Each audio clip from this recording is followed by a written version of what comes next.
What's up, guys? If you're thinking of getting the Cricket Ovation, this video is for you. You're gonna find all the information in this video to see if the Cricket Ovation is worth it to buy in 2021. Should you get it, or should you get a different device? At the end of this video, so you should watch the whole video. At the end of this video, I'm going to tell you exactly if you should get this phone or not, and the reasons why, what's good, what's bad about this phone. So in the beginning, I'm going to give you these specs, and then at the end, I will tell you what you need to know should you get this phone or not. So stick around for the whole video. Let's get started. First of all, let's start off with the price. This phone could be had for $40 at Cricket. Here in the US, Cricket runs on AT&T, so you're getting good service, prepaid, no contract, and no taxes. You're gonna pay anywhere from $30, $40, $50 to $60, and you get tons and tons of data as you go up. So it's a very good quality prepaid service. That's what I personally use, and I love it. Okay, and for this phone could be had for $40. I wouldn't spend a penny more on it because that's the price that you could get this phone at if you poured in your numbers. So after 6 months of continuous service, you can unlock this phone and take it to whatever service you want. But I doubt you'll switch to a different provider because Cricket runs on AT&T, and if you got good AT&T service, you should be good to go. So that's a big win right there with the price and the network.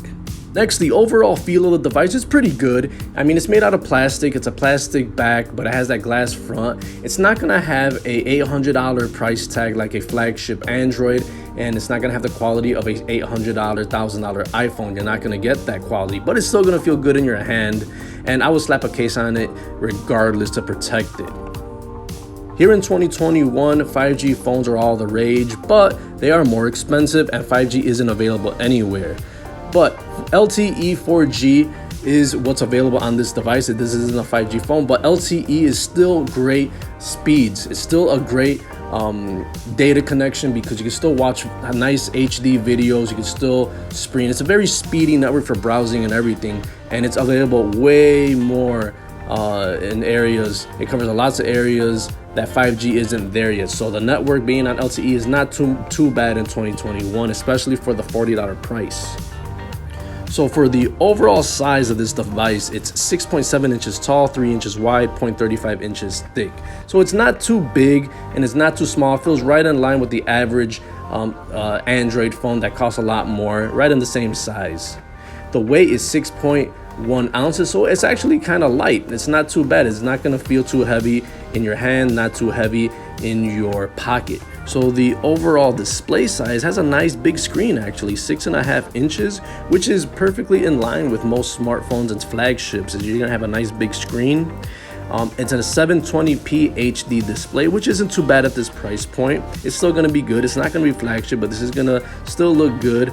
PPI is 264, which again is on the lower end, but it's not a big deal. If you are okay with a decent screen, this could be overlooked. It's not a big thing. I'm okay with 720 displays. You know, I'm not too much of a screen freak, but this is not too bad, especially for the price. Now for the battery, it's a nice option. You got a 4,000 milliamp battery. With that lower res screen, this battery is gonna last you all day, so battery is not gonna be a problem on this device. As for the processor, you have a 2 gigahertz MediaTek Helio P22, which is found on a lot of other devices that cost a lot more. It's not going to be the Snapdragon processor, but this isn't powering a flagship device. This is a $40 device that the average person will definitely can handle. It will handle most apps with no problem. It just will be a tad slower than a $800,000 device. The RAM is 3 gigs, which at this price point and for the average person using this phone is fine. It'll hold several apps in the background, no problem. Performance, you can download all your apps. It's not going to be a problem running most apps, and the average person can have several apps in the background without crashing, so it should be okay. As for storage, you get 32 gigs of internal storage, but that's actually not, it's okay for most people, but it has a you can expand it with micro SD card, and you could infinitely add more storage to it. So for $40, throw in another SD card, it's not too bad at all. As for the camera, you get a 13 megapixel shooter as the main one. You get a 5 megapixel wide camera, and a macro 2 megapixel camera. So you got 3 cameras on the back, which for a lower price device is awesome. It has several cameras, and this is going to be a great camera for the price. It's going to take average to pretty good pictures and videos. It's not going to be flagship quality, so if you're into content creation for light videos and stuff, this will be okay. But if you're like really into you want professional results, this isn't going to be it. But for most people, this is okay. You could take video in 1080p HD, which most people will be definitely happy with. You got a front camera with 8 megapixels, so that's good for video calling and for taking that occasional selfie video or selfie picture. It's not going to blow you out of the water and would impress you like that, but it'll definitely get the job done.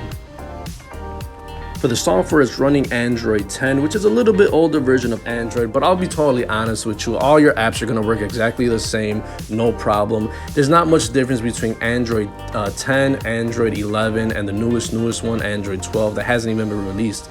A lot of more expensive phones are still on the same version of Android 10, so you're not really missing out on much on software, to tell you the truth. For unlocking and security, this phone has a handy rear fingerprint reader, which is the same thing found on a lot of more expensive Android phones. It works really fast. It's like the same thing that's found on Google Pixels, the more newest ones, the more expensive $800 ones, $700 ones.